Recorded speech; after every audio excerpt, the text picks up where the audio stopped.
The story of Kohler unfolds across 4 generations. It's an entrepreneurial story of passion and drive, and a human story of lifting one another to a more gracious life. It begins in 1873 with a young man named John Michael Kohler, a first-generation immigrant. For John Michael, the world is a canvas for innovation.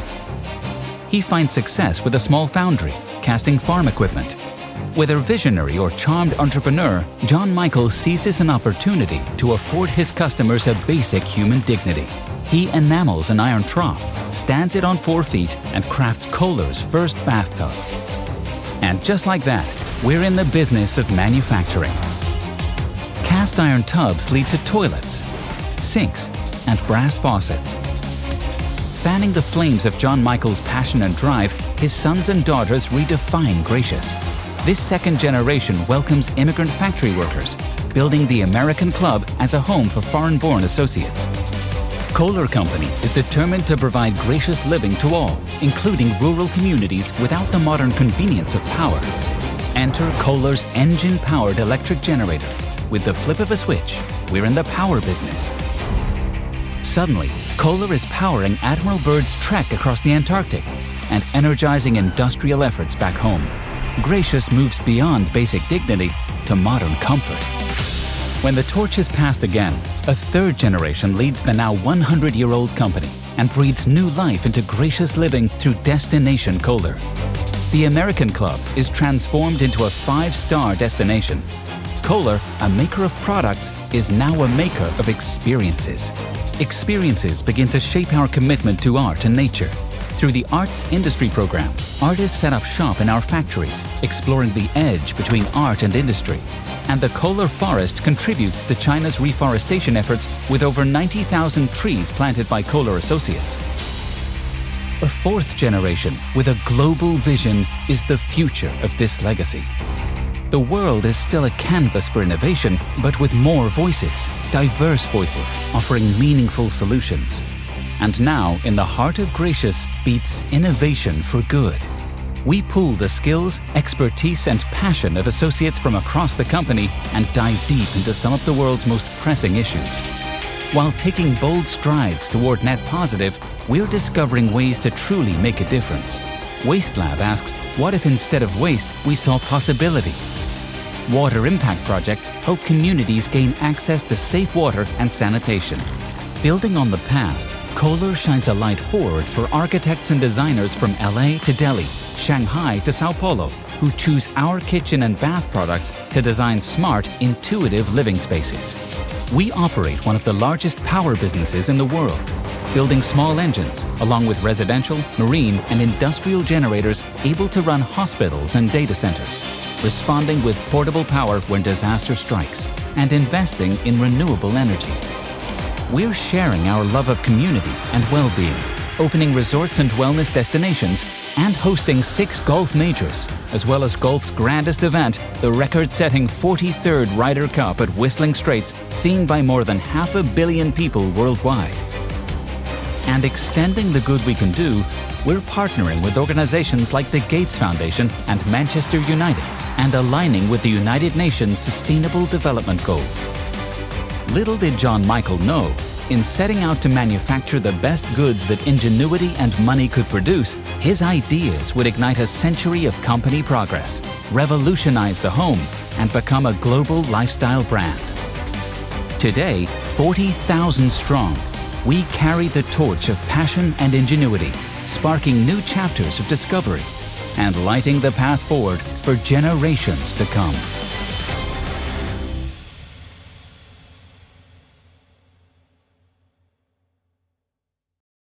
One of our newest companies coming to Casa Grande.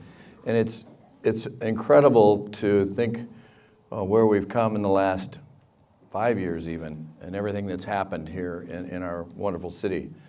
So I was just thinking, now all I need to do is get Lucid to get me an electric vehicle, and then I'll drive up to Whistling Straits for a round of golf. See, now I'm dreaming.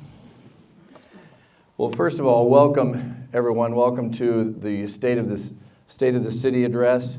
our 2022 State of the City address, and let me just say it's good to see everybody here. There are seats over here, even though they say reserved. Please come fill them. Don't stand in the back.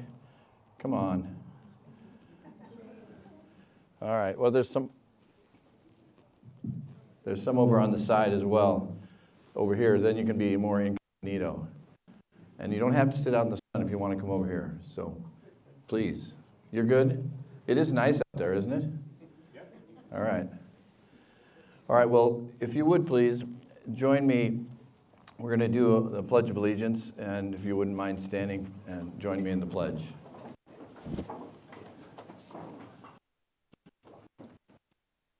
Pledge allegiance to the flag of the United States of America and to the republic for which it stands.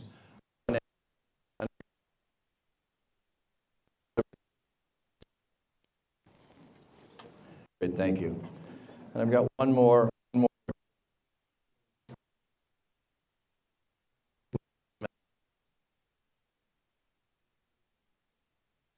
I have many of them. Back when I used to wear a lot of ties.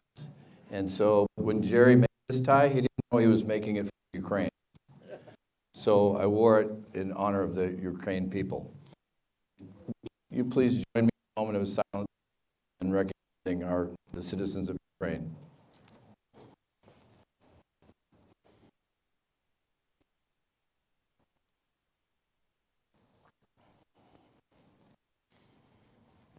Thank you. Again, welcome everyone, and good afternoon. We are here today to talk about the city of Casa Grande. And I'm your host today, because we're going to do this in a little bit different format than we have in the past. You don't have to listen to me talk all the whole time, which is always good. Because any politician, if you know any politician, you give him a microphone, he can talk for a long time. So, rule number one, don't give him a microphone. First of all, let me introduce some of the folks here in the room today that are part of my council, part of my team, along with staff who's here. I can't introduce them all because they're spread all over the place, but we have the best staff and we have the best council. And that's why you see the things happening in Casa Grande that you see today. It's because of this group. And a lot of help from a lot of other people as well. But I will tell you that this is the guiding. These folks work hard. They care about their city. They love their city. And let me first introduce Mayor Pro Tem, Mr. Dick Powell. Councilman Matt Herman. Councilwoman Donna McBride,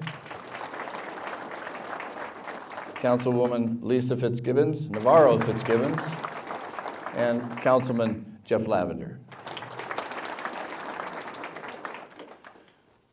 So, and I've got a couple other special guests that I want to introduce. Most important in my life is my wife, Nancy. And then second most important is my daughter, Kelly Harrington, who is also on the Casa Grande Union High School District as well. She's an elected official. And here today we also have Mr. Stephen Q. Do you guys have another mic? Stephen Q. Miller. There we go. Okay, it's working now. Our Pinal County Supervisor for our district. Stephen, thank you for being here. And then I think also Evelyn Kasuga, I saw her here. There she is. She's on the CAC board. And did I miss any other elected officials? All right, good. We can talk about them. Today we're gonna divide this up into 6 strategic plan or focus areas, what we call focus areas. First is our health and community, or health and safe community. Second is education and workforce development. Third is our fiscal responsibility. Fourth would be marketing, and fifth is economic opportunities, and last but not least is quality of life. We've kind of divided this into those 6 areas, and we're going to kind of hit on high points of that. There's a lot more behind all of it, but you guys don't have all day to sit here, so we'll kind of walk through this. And we've kind of broken it up into videos and small vignettes, And so my council members have helped me put this together. So the first one is on the strategic focus area of health and safety, or health and safe community. I could say that before. All right, so let's roll the video. This is our Councilwoman Donna McBride.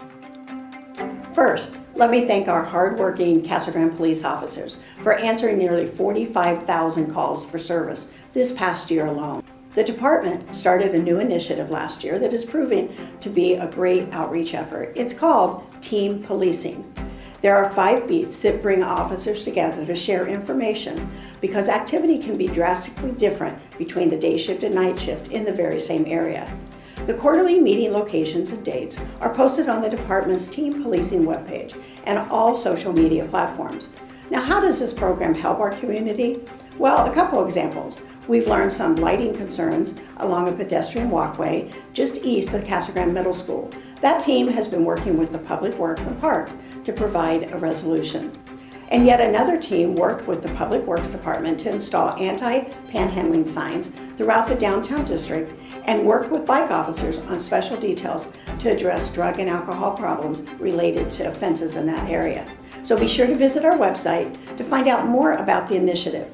It includes an interactive map where you can actually determine what beat you live or work in. Every officer is now outfitted with a body-worn camera, and each officer has received specific training on proper use of that camera. We are also witnessing the benefits of those cameras. As we continue to audit random videos monthly, we will have the opportunity to correct questionable actions as well as reward exceptional performance. Casa Grande continues to work with numerous organizations, agencies, service groups, faith-based groups to curb the homelessness situation. And while some see this as strictly a city issue, we know we cannot do it alone. It is a community issue. Every day we have organizations helping provide food, clothing, mental health, medical assistance, as well as temporary housing. We recently had our annual point-in-time count to assess the current number of folks living on the street, from veterans to elderly to young adults and to families. I personally met many. It was tragic and disheartening and challenged me to do more. A survey was done to find out what those needs were, why they were on the street, provide clothing, care packages, and share resources available. Do we need to do more? Yes, but we can't do it alone. To access these resources or learn how you can help make a difference on homelessness in Casa Grande, visit our website.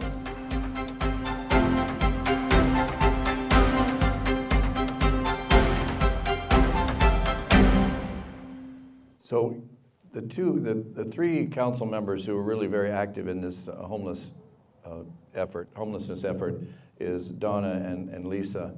And Donna, I know we just completed the point-in-time count, and I think when you recorded this, we didn't have the data back. Do you have some additional data now that since we surveyed here recently, just about 2 weeks ago, I think? Actually, Mayor, we do. We compiled, we visited with about 72 different individuals. We also found that it was average white males that were on our streets, and 45 to 54 was the average age of those people that we talked with. 45 to 54. Yes, and the second one was about the 35 to 44-year-old range, so. Right, so we continue to work towards trying to improve the situation. How many did we survey? 72. 72, okay. So in addition, we're also working on some, and the council just passed, I think, some approvals for engineering and design on a replacement fire station, 503, I think. 503 was the one that was out on Pinell Avenue by the airport, and we did close that some time ago because it just was not up to par of what our employees should be working in. It was a very old building, and so we're now in that design stage so that we can build and relocate 503. Where is it going to go? Pardon me? Where is it going? Pinell and Courtson. Rodeo, sorry. I was testing him. Rodeo. Yeah, so the new station will be at Rodeo and Courtson on the edge of the rodeo grounds. Or Pinell. So you got me doing it. Rodeo and Pinell. So right at the signal there. So anyway, that's some exciting news that's coming. We really have been working hard on the homelessness situation, and it's it's hard. Homelessness is very difficult.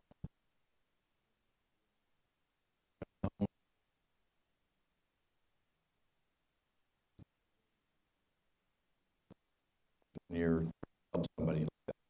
So anyway, we'll continue to work at it.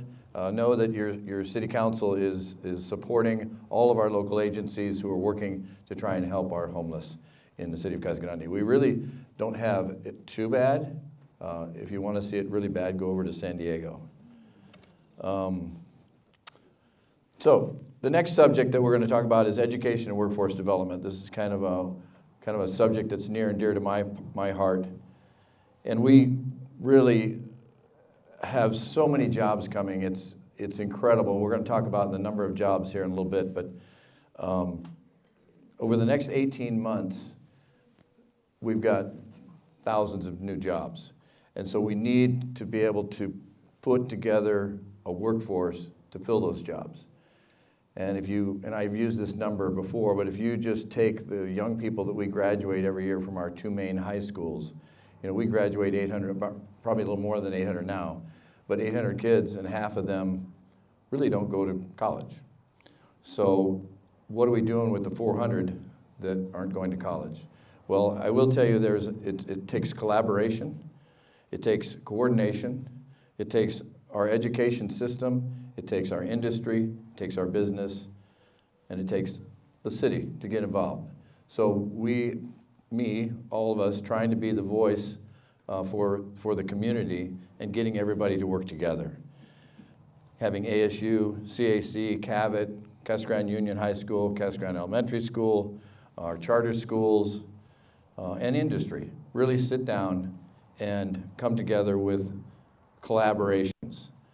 Just some examples are the Drive 48 technical training facility that's out in CAC.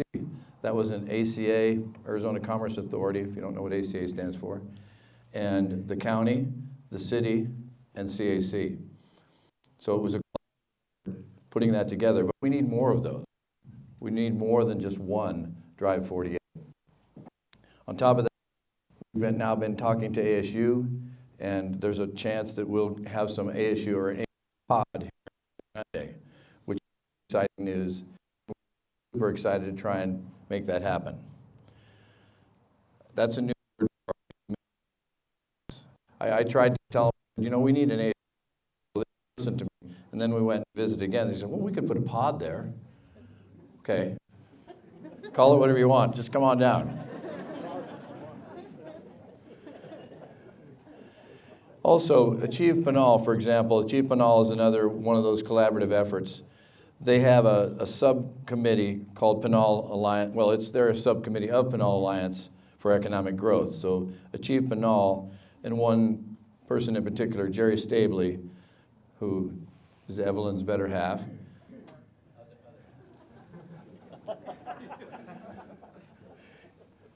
You can pay me back later. But just to give you an example of what they've done, it's an AARP Experience Corps. It's a third grade, what they call a third grade reading program. It's actually to second graders, but where we actually take mentors and they actually work with the second graders in our elementary school district. The teachers identify young people who need some help, who aren't reading up to par, because if you don't get the kids reading third grade by the time they're in third grade, they're at a huge disadvantage. So we've taken that, and Jerry has really championed it, and we've moved it forward, and we just got some mid-year test results that I wanted to share with you. That after only 2 months of tutoring, the second graders in the 21-22 school year, 53% of the students in the program advanced one grade level in the reading results. And that number is 3 times higher than the average for second graders in the district. So phenomenal numbers. And that's just after 2 months. So it can be done. It just takes a group effort. So thanks to Jerry, and thanks to achieve Pinal as well. So I'm also on the, and I don't know why I do this to myself, but I'm on the Mayor's Education Roundtable. And I volunteered, so now I'm the vice chair, and next year I'll be the chair. If I get elected, if you all re-elect me, I'll be the chair of the roundtable for 2 years. And so it's really a good group. It's the mayors, it's the superintendents, and it's an opportunity to get together and listen to the best practices. And then also to take in some of the expertise that's out there through organizations like Helios and some other organizations that are actually sponsoring this program. It's where we can work on stuff like Promise for the Future, where maybe the kids don't have to pay. Those who can't pay need an education. And if they want to have an opportunity to continue their education, they should be able to do that. And there should be a way that we can make that happen. More Drive 48s, more Promise for the Future. So, enough on education and workforce. It is one of my passions. It is critical to our success because we have to have educated and ready workforce to fill the jobs that are coming. So let's take the next one, next strategic plan focus area, and that is fiscal responsibility. We'll roll the video, and this is Councilman Matt Herman. The City of Casa Grande drives a lean machine, efficient yet effective. Maximizing fiscal responsibility and accountability helps the city to maintain a strong financial position for maneuverability and investing in future opportunities. Along with a balanced budget, the city continues to uphold a AA bond rating and low tax rates that encourage business and residential growth. That's great news for our economy. This year, we completed and implemented our employee compensation and class study, which helps to ensure our valued employees are paid a competitive salary against the comparative market analysis. This makes it much easier to attract and keep quality team members. Casa Grande is driven by a talented human infrastructure that generates an economy of innovative ideas. We believe this is vital to growing and sustaining a vibrant community. Annually, we analyze and evaluate at least 5 programs or services to ensure efficiency and effectiveness against the private sector. For instance, the Community Services Department evaluated parks and landscape maintenance for streamlined improvements. The finance team assessed accounts payable and receivable for potential modifications, while Public Works thoroughly evaluated alternatives and fiscal viability for a renewed recycling program. The city will continue to search for a fiscally sustainable program. Biosolid disposal from the water reclamation facility was also reviewed for efficiency, and a hauling contract was bid out to ensure the lowest competitive pricing. We also thought outside the box with the police department's new fleet efficiency program. It was created to, number 1, extend the usable life of patrol units from 5 to 7 years of service. Secondly, reward officers residing within city limits who have served 5 years or more. And lastly, increase police unit visibility on city streets and in neighborhoods by assigning officers their own vehicle to take home. Quick note about this, these assignments were done by seniority, with officers who maintain a clear driving record and reside within city limits with no disciplinary actions against them. We also have a continuous pavement maintenance program. We evaluate the condition of our roadways every year to keep up with one of our biggest infrastructure assets. Thanks to the hard work of the Public Works Department, we continually get high marks for the condition of our roadways and score much higher than many of our neighbors. With the increased traffic we are seeing, we are looking for a way to invest sooner in our future roadways and pay for them over the long term with development impact fees. Casa Grande is committed to remaining fiscally responsible and accountable to our residents, while embracing creative ways to do business more efficiently and effectively. Please visit casagrandeaz.gov to learn more. So Matt, here, I think it's the purpose.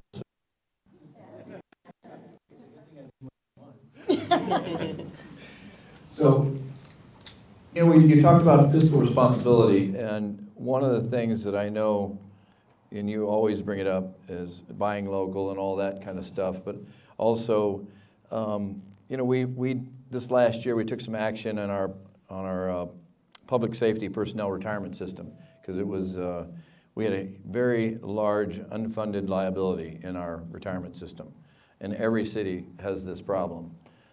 Some are worse than others. So tell the folks what we did to kind of remedy that unfunded liability. Well, Mayor, that's a great question. I'm glad you asked. But I first want to give my disclaimer about the public safety retirement system. Our public safety first responders are detrimental to our community, and we value them utmost. This has nothing to do with them. We made a deal with them, we made a commitment, and they deserve everything in the pension fund.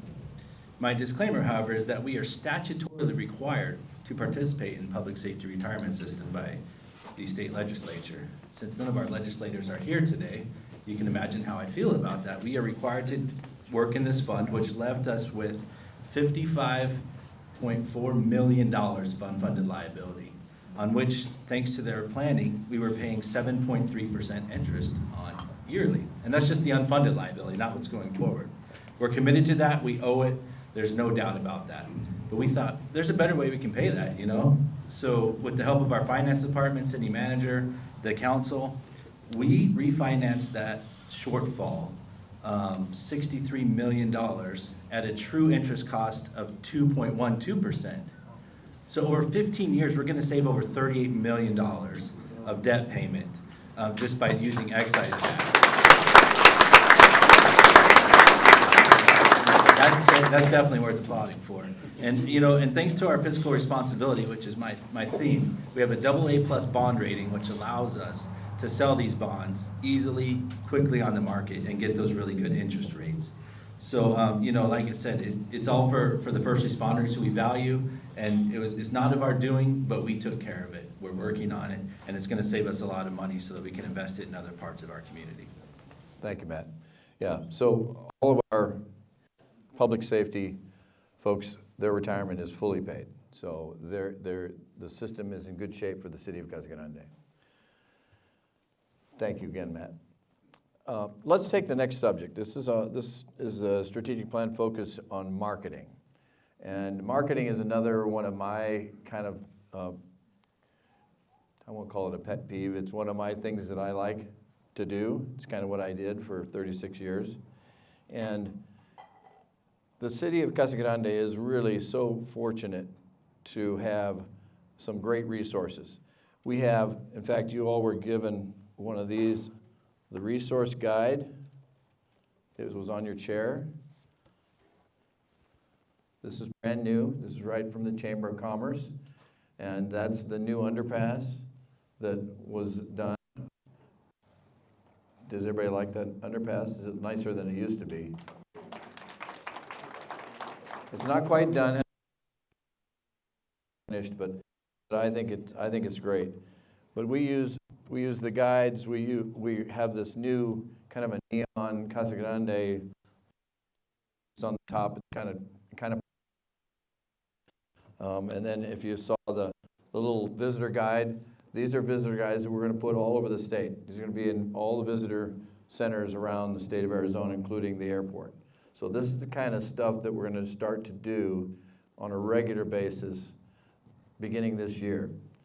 We will be opening a DMO here in Casa Grande. I still call it a CMO, but Larry says I can't. It's a DMO, but it's really a CMO, which is a community marketing organization versus a destination marketing organization, in case I didn't throw an acronym at you there. So really, along with this kind of new logo, we've also adopted like a stamp, like a travel stamp.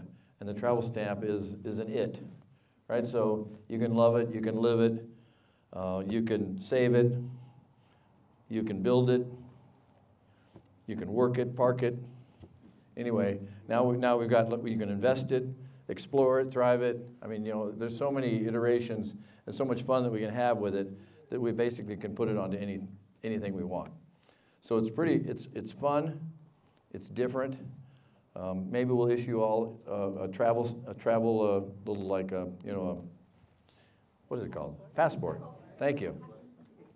Issue you all a passport, and every time you come to town or when you go somewhere, we'll just have you stamp it, see who gets the most stamps. But anyway, the DMO is coming, and it will be in cooperation with the Chamber of Commerce, Renee Luzon-Ven, who's here. Thank you, Renee. But you'll see, we're also gonna we will be putting up some billboards, but they won't be here in town. They'll be in Phoenix. So we'll be promoting Casa Grande. And I said this before, but when the pandemic came, my DMO went down the tube for about 2 years. But it's back. So we are gonna make it happen. And there will be a billboard over in Buckeye someday that says, Casa Grande.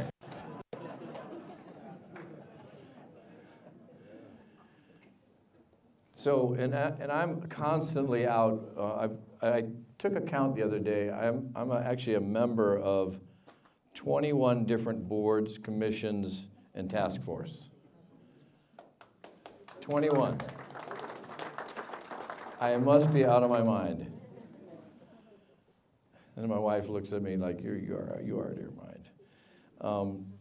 But really, it's you know, you've got the sample here. This is a piece. We've got a $100,000 study that we're doing right now on Florence Boulevard to kind of take a look at our monuments, take a look at our entrances. We need to really kind of develop some sense of arrival at our main entrances. And right now, it's there, but it's not there. It's not where we want it to be. And so we're going to continue to work on that. You will see some changes. So, you know, we started with the underpass. That's a great start, but we've got a little ways to go. All right, so let's move to the next strategic plan focus area, and that is economic opportunities. And this is Councilwoman Lisa Navarro Fitzgibbons.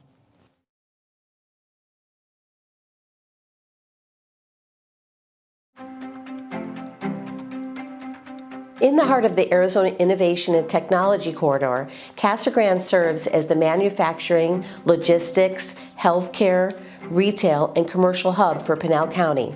It prides itself on regional, national, and global connectivity with access to international airports, mainline rail service on Union Pacific Railroad, and major cities via the Interstate 10, 8, and the future 11. With the governor now prioritizing the I-10 freeway expansion and widening project in his latest budget, transportation infrastructure will soon make for even safer travel that's less congested and faster. There are 5 top manufacturing and logistic companies that currently call Casa Grande home: Lucid Motors, Walmart Distribution, Abbott Nutrition, Frito-Lay, and Hexcel, among others. The city has continued its trend in growth and expansion by welcoming newcomers like Texas Roadhouse, Really B's Taco Shop, Salad & Go, Holiday Inn, and Best Western Plus, with Aldi's, Whataburger, and Quick Trip on the horizon. 4 key industrial projects, which just recently includes Kohler, have also made their way into the Casa Grande economy at different stages of development. Together, they are set to add 850 plus jobs, $38 million in annual wages, with capital investments worth up to $950 million plus.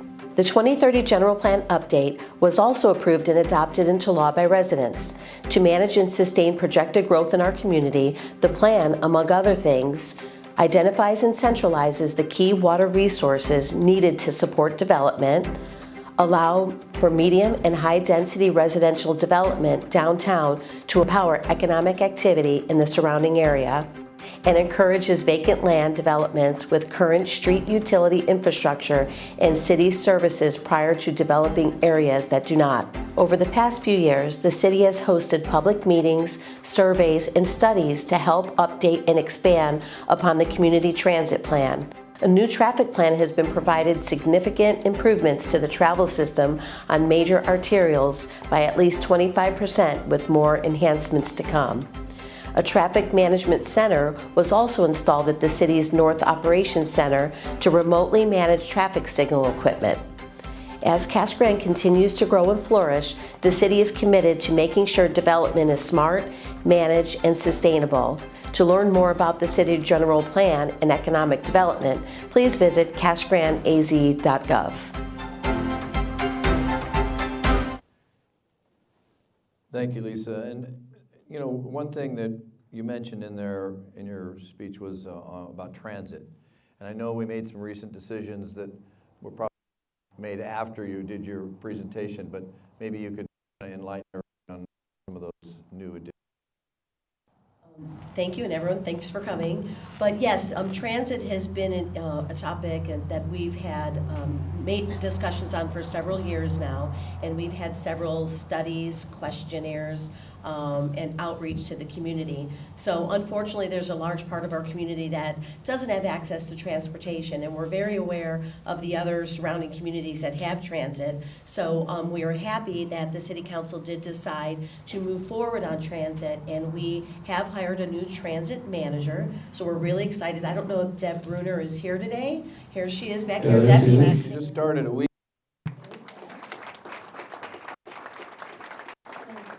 She will be our new transit. We're happy to have you, Deb. She'll be located in the city manager's office, but we're super excited. We are going to move forward on a more on-demand type transit service. So we're so excited that Deb's going to be here to help us get that going. Great, thank you, Lisa. We stole her from ADOT too, by the way. So, I like to say that. Lisa, and I know Matt actually touched on recycling, but I know it's a passion of yours. We've also made some recent decisions in council. Maybe you can update everybody on that too. Sure, we know there's a lot of very passionate people on recycling. We found that out when we had to, unfortunately, get rid of the city's recycling program, but of course that was for economic reasons. We didn't have the demand for our recycled products. So, but we are listening to the community, and we're trying to make sure that we still have these services available. So we now have private industries that are coming in, a company called Recyclops. Some of you may have seen some of their materials in the mail. They have us on their website. They're all over the country, and their service will pick up recycled products at your home, and they average anywhere from $12 to $15 a month for them to come in and take their recycled goods. So they're waiting for approximately 100 people to sign up, Mayor, and then they'll be moving forward to pick up the recycled products at home. Great, and if people are interested, and they find it on our website, is the link? I think the link is there, but I know Recyclops has it on their link too. Okay, so probably recyclops.com. There you go, if you want to sign up. So thank you, Lisa. I wanted to give you a little bit more of an update on Lucid. Lucid is obviously the 400-pound gorilla in the room. This is phase 2. I don't know if you've been out there to see it. This will be done in a year, which is just mind-boggling. They have 1 million square feet out there today, which is kind of to the, where is it? Anyway, I think it's on the north side of there. But this is 2 million square feet, just this piece. 2 million square feet, and there's another 800,000 square feet on the north side of the current facility. So they're basically tripling the size of the plant. This is an assembly plant and a warehouse, and the north side is a stamp facility where they'll actually stamp the aluminum for the body parts. Virtually every part of the car will be made here except the frame, and obviously all assembled here and painted here. So this is a fully integrated operation, and I've said it before, but this was the first green field, which means new build, electric car manufacturing plant in North America.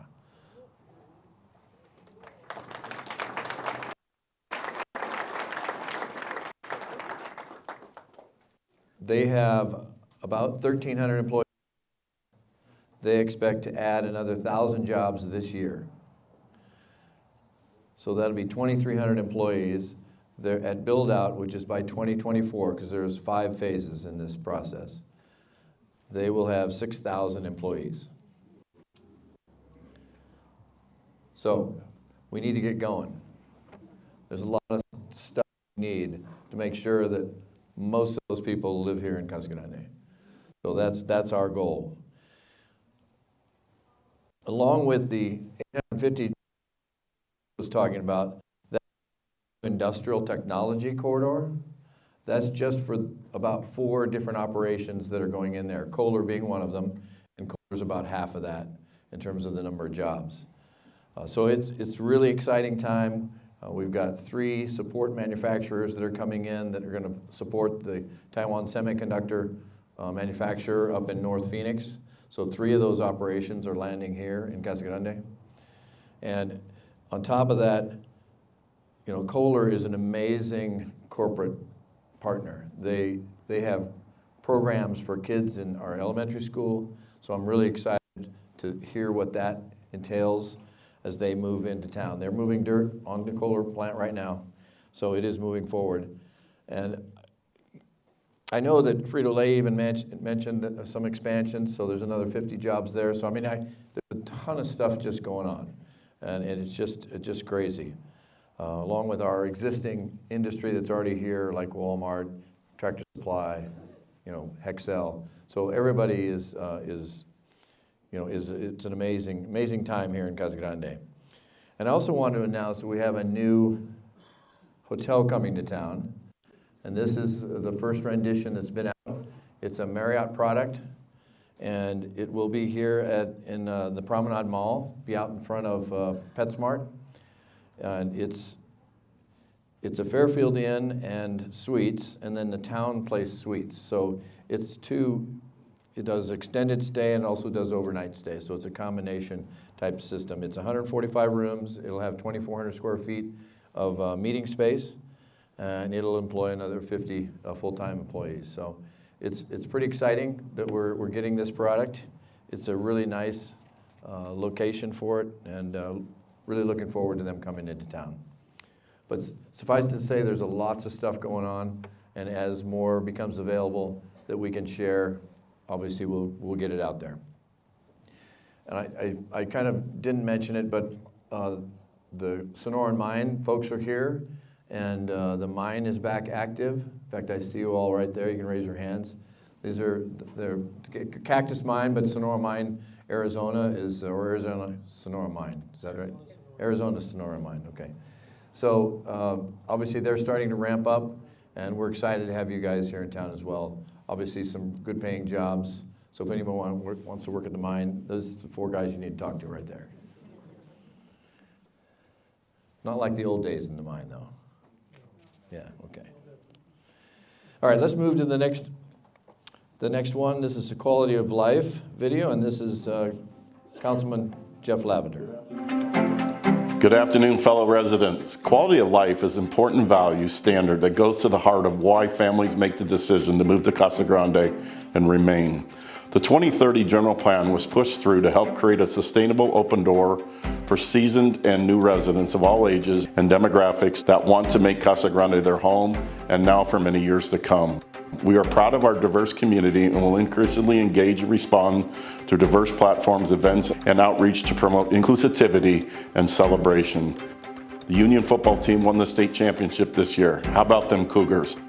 Clean and safe neighborhoods form the foundation elements for the quality of life.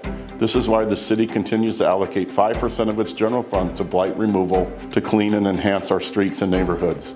Twice a year, staff organizes 2 major community cleanup events with volunteers host Alley Cleanup Day, 4th Friday Cleanup, and neighborhood cleanup groups. In fact, more than $65,000 was spent on direct removal of weeds, junk, dilapidated buildings, homeless encampments, and inoperable vehicles on blighted properties. We also address illegal dumping and are set to do the same on private and vacant city-owned lots. The city also plans to work with the Union Pacific Railroad to improve our property appearance along the railroad in our community. Police have also abated over 311 graffiti locations and removed 193 abandoned shopping carts from around town. Constructing and improving community infrastructure and facilities like access to the internet is also vital. That's why we expanded our bandwidth at our library and recreation center for public use. The main library also loans out Wi-Fi hotspots on 2-week commitments to families. Connectivity is a necessary tool for education and continued growth for our residents. The city is set to commence work on phase 1 of a 5-year trail, the Santa Cruz Wash Connector, replace existing playground commitment in our parks, and complete security improvements to the CG Mountain and Trail system. Let's take pride in our community. We can all play a part in keeping Casa Grande clean, beautiful, and safe. Learn more about how you can also volunteer to help with the programs mentioned, including Project Tidy Up, at casagrandearizona.gov.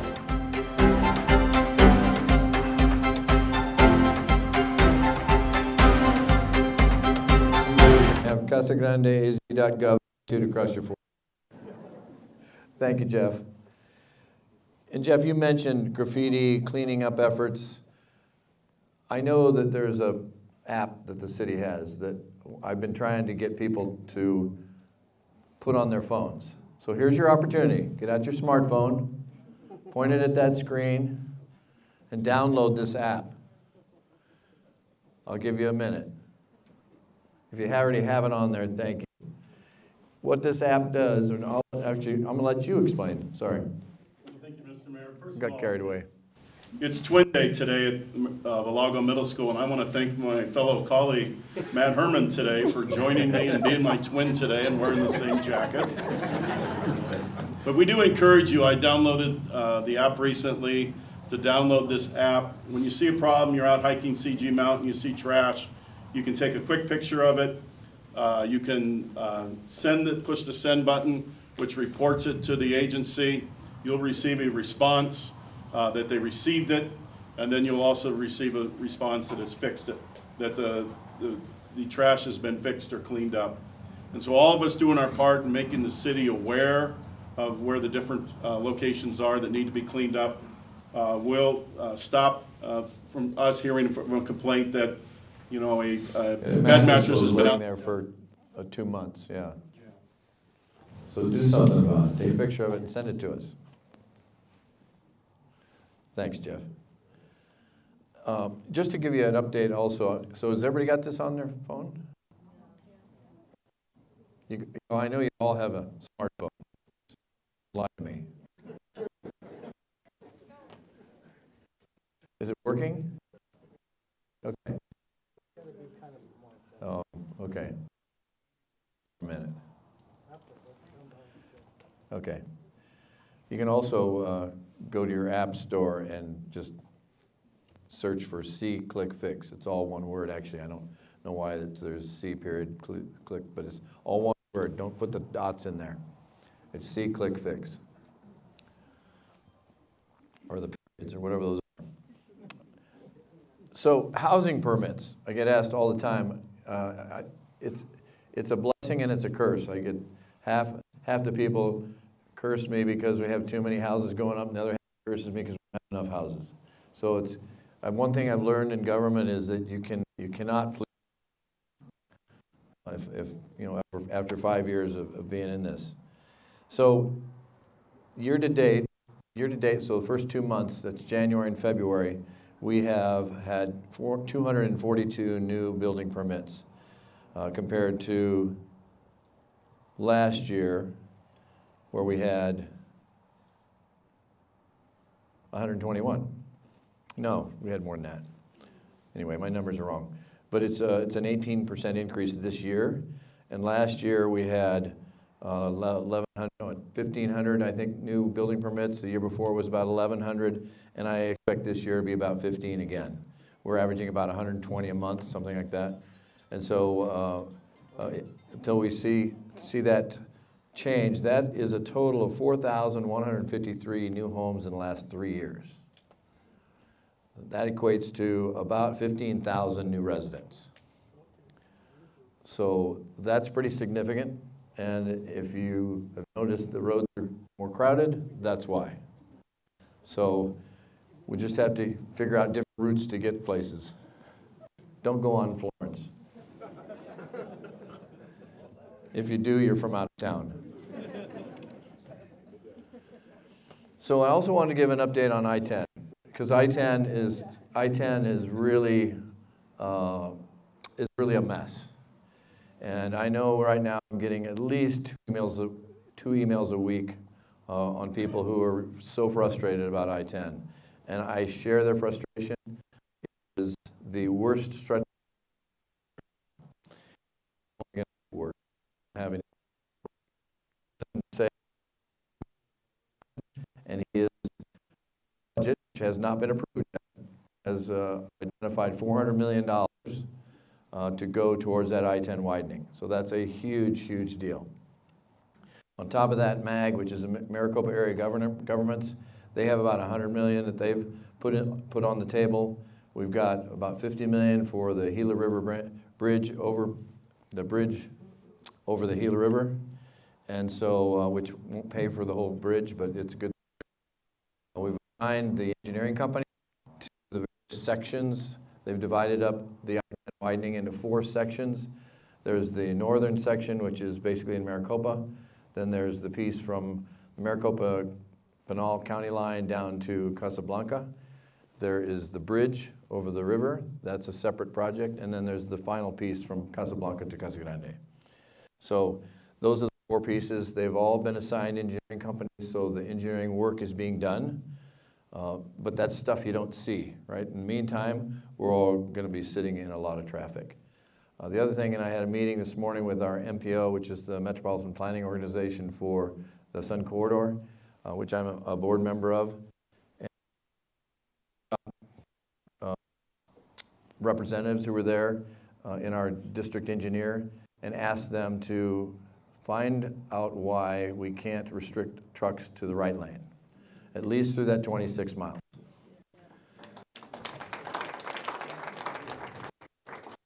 It won't remove all the cars from the road with some of the congestion and grade, quite frankly, that happens just because you get stuck behind the truck who's going 55, one's going 57. Another thing that I wanted to mention to kind of put a bug in your ear that we're working on is a bond issue. We're probably going to send it to the voters in November, and it'll probably be 4 different questions that we're going to ask. It's a Geo Bond request, so it has to go to the voters for approval. The bonds would not be issued all the time, so it's not like all of this money that we're asking for is going to hit people's property tax. Because what we're planning to do, and I'm probably speaking out of school, and Larry, so don't just cover your ears, is that as we retire bonds, then we'll issue new bonds. But we still have to come to the voters to get the bonds approved. So that way we can take these 4 different questions, and I'll tell you what they are. One will be on parks and trails and an aquatic park, which would hopefully be right over here, south of this facility, a whole new Olympic swimming pool for our kids and high school events. You can clap, it's okay. 2 new fire stations, and not the 503. 503 is going to be paid for through our general fund. The other 2, one would be 501, and the other one would be a new one, 505. And then city admin complex. So our city complex downtown needs some help, and we need some expansion. And plus, we have a couple of buildings there that have been neglected and aren't being used, and so we need to fix that campus. We won't change the school; it'll remain the same. We can add on to it. And then the 4th is a road. Rodeo all the way to Val Vista, Martney from Pinal all the way to I-10.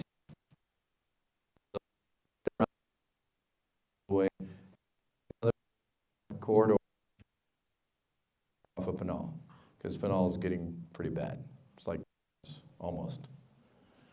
So those are the 4 questions that we're going to ask voters to vote on. You'll get more information as we finalize it.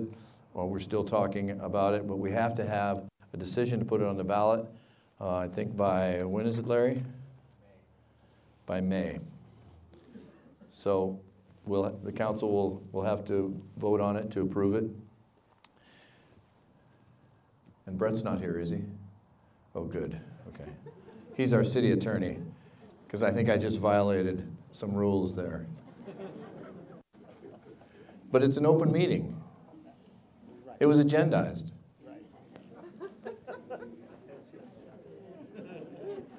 Okay. And it's being recorded too. All right. So we have one more council member you have not heard from, and this is Mr. Powell. Give Mr. Powell a round of applause, would you?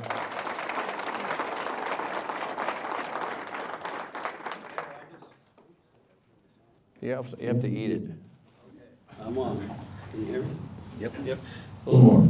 I just wanted to tell you something. You were talking about all the jobs available. You need to talk to my wife. She has a list at home every time I go in the door. She'd probably be good at that. The things we were talking about is what is our history here? And the City Hall was a school, City Hall, and it was constructed in 1921. And the community didn't know what to do with it. The school said it wasn't big enough to teach school in and those type of things. And we had one guy on the council that said, well, why don't we move things around into the different buildings? So that is what happened. And luckily that turned out being City Hall, and Bob Jackson, I don't know that he's here today, but he worked an awful lot in getting that built. But there's a pool that was in there, indoor pool. And Bob Mitchell too, right? Yeah, and if you know where to go underneath, it's still there. And there's a closet. If you go down the stairs to the bottom of it, and you go in the broom closet, there's a whole bunch of guys that used to smoke cigarettes. They locked that door. Mr. Powell, they locked that door. I can't go in there anymore. Had his name there with the date, and then he didn't make it out, so he had it underneath with a different date when he did get to the school. As I say, it has been, I just think we really have to, I'm worried. I've heard stories about let's tear that down and have a new city hall. And I don't think this community in a minute would stand for that. That's been with us all this time. It functions fine. And somebody has that, thinks that's a good idea. Well, I don't agree with them. That's not me. One of the other high schools we built here, the second one, the first time we ran it, I was on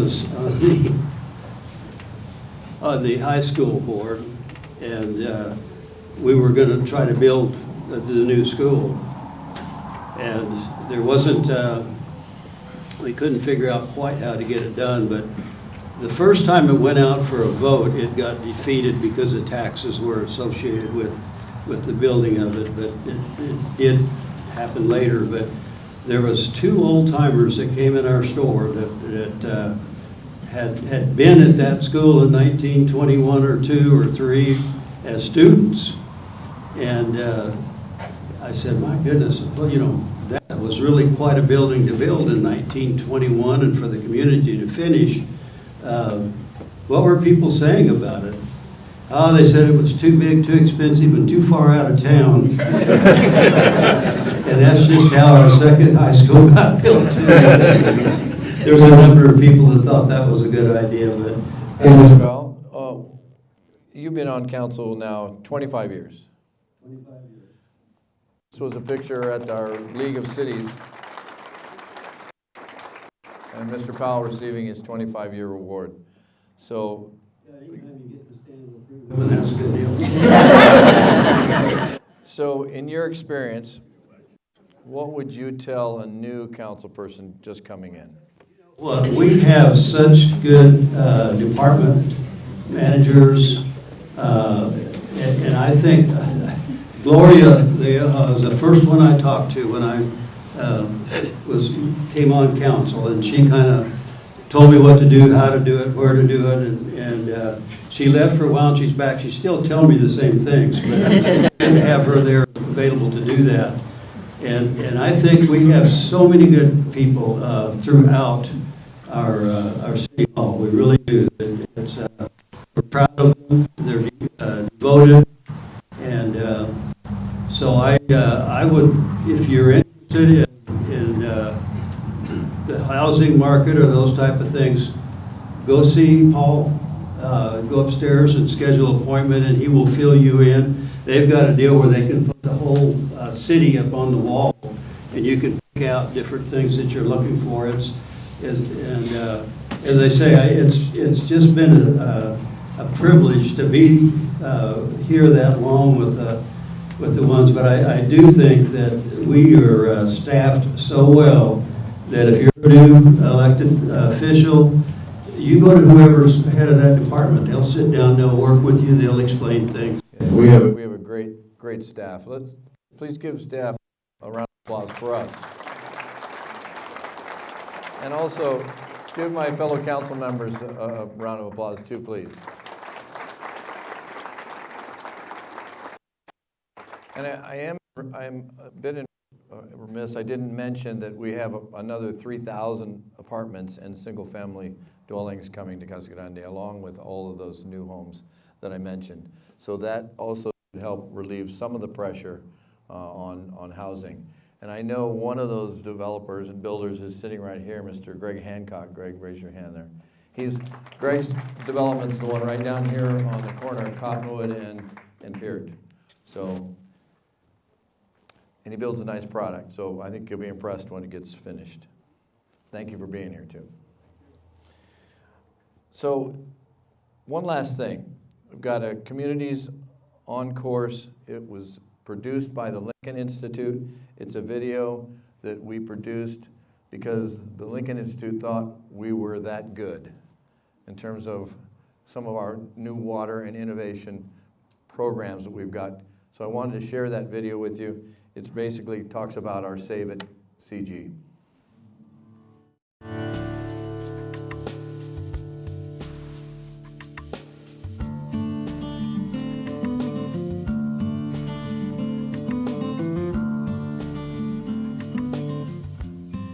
Describing the city of Casa Grande is not a simple task. It's really a tight-knit community. The cost of living and our quality of life is good here. We're not in the hustle and bustle, but we're close enough. So Casa Grande is located in the central part of Pinal County, kind of in between Tucson and Metro Phoenix. It's a great community that is really booming and growing economically, at creating jobs, creating housing. Pinal County is technically, according to the Arizona Department of Water, out of water. We will be out of water in 100 years. So they're not issuing any more certificates of assured water. You can't develop if you don't have a certificate of assured water. It will become a problem when we use up all the lots that have certificates today. Now that's going to take us a little while, but we don't want to wait till we're out of lots and then try and figure out, how are we going to get more water. Water is life in the desert. Without it, we don't grow. Without it, we may not be here in 50 years. Water it's critical to our housing development. It's critical to our industry development. It's critical to the quality of life for our community. Most cities, either they have their own water system or they work with a private utility. In our case, we have a private utility in Arizona Water Company. We've actually come up with a water resource plan for the city of Casa Grande in cooperation with Arizona Water Company. They've been a huge partner in this. Casa Grande has 3 different water supplies that we rely on here. One being groundwater, and that's what we've relied on to date. We import water off the Colorado River, the Central Arizona Project, and the city of Casa Grande also has a wastewater facility that creates some of the highest quality effluent you can produce from a wastewater facility. We are dependent on groundwater for the most part. And we have large irrigation districts that are using a lot of our Colorado River water in the past, but that supply is going away for them, and they'll be using more groundwater. We can't use groundwater forever. I would challenge people to look at your water resource portfolio kind of the way you would your own finances in your home. So you might think of our Colorado River water entitlements, what we call our CAP water, as a renewable supply. That might be our Social Security or our pension. Our reclaimed water would be a supply like that we can use every year, and it keeps just coming in like a monthly paycheck. And that's really what we want to live on. And you can look at your groundwater more as your savings account, and you don't want to use your groundwater on a regular basis. What we're really trying to do is reduce groundwater use, get it to the point of where it's balanced, and then all the growth that we have in the future would be on renewable supplies. What we're trying to do is create less water use for each person we have here, so that by doing that, we can actually add more people without having to necessarily use more water. We just passed our 2030 general plan update, and it actually has a water component in it. And what a general plan is how you use your land.